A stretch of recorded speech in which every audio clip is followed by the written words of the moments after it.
안녕하세요. 미사목민교회 이정복 목사입니다. 저는 오늘 말씀을 통해서 믿음의 세 가지 열매라는 제목으로 말씀의 은혜를 나누기를 원합니다. 내가 반드시 너를 구원할 것인즉 너가 칼에 죽지 아니하고 너가 노량물같이 너 목숨을 얻을 것이니 이는 너가 나를 믿었음이라 여호와의 말씀이니라 하시더라.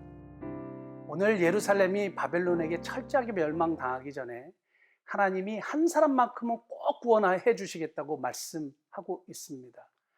내가 너는 반드시 구원하겠고 내가 너는 반드시 인도해 주겠다라고 약속하시는 한 인물이 등장하는데 그 사람이 에벳멜렉이라는 흑인 내시입니다. 도대체 이 사람이 무엇을 했기 때문에 하나님이 이런 약속의 말씀을 하셨을까요? 예레미야 39장 18절 말씀에 보면 너가 나를 믿었습니다. 네가 나를 믿었기 때문에 내가 너를 반드시 구원해 줄게 라는 하나님의 약속의 말씀이 있었던 겁니다.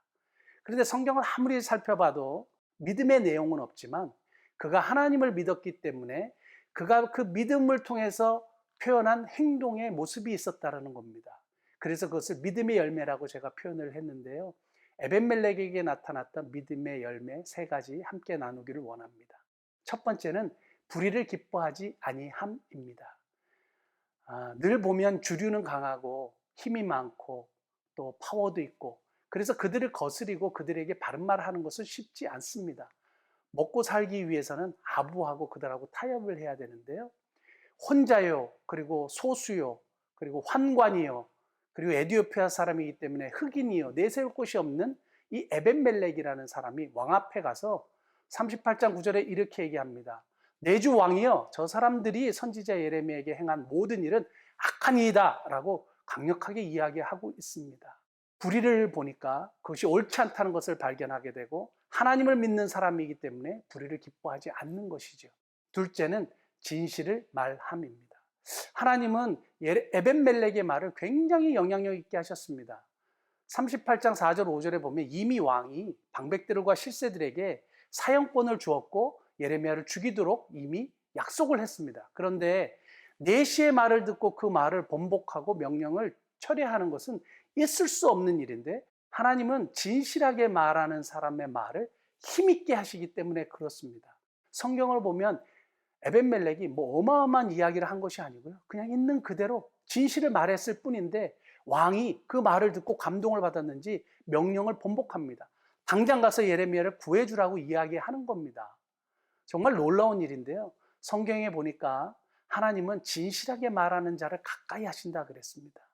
사람들은 자꾸 자신의 말을 상대방에 설득시키기 위해서 막 과장하고 포장하고 여러 가지 것들을 다 대고 이야기를 하지만 하나님은 진실하게 있는 그대로 말하는 자의 말을 힘있게 하시고 강하게 하신다는 겁니다.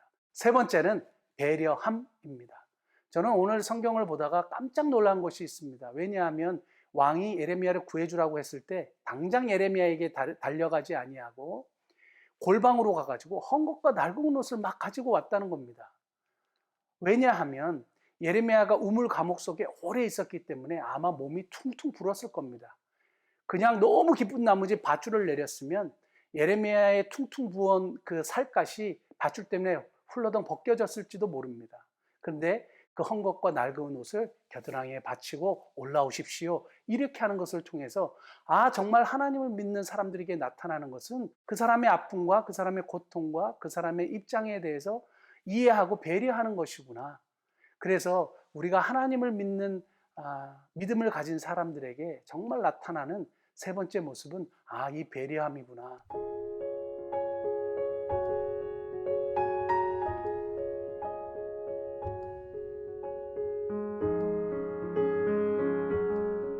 사랑하는 성도 여러분, 에벳멜렉이 수천 수백 명을 살린 사람이 아님에도 불구하고 하나님이 너가 나를 믿었기 때문에 내가 너는 반드시 구원해 주겠다.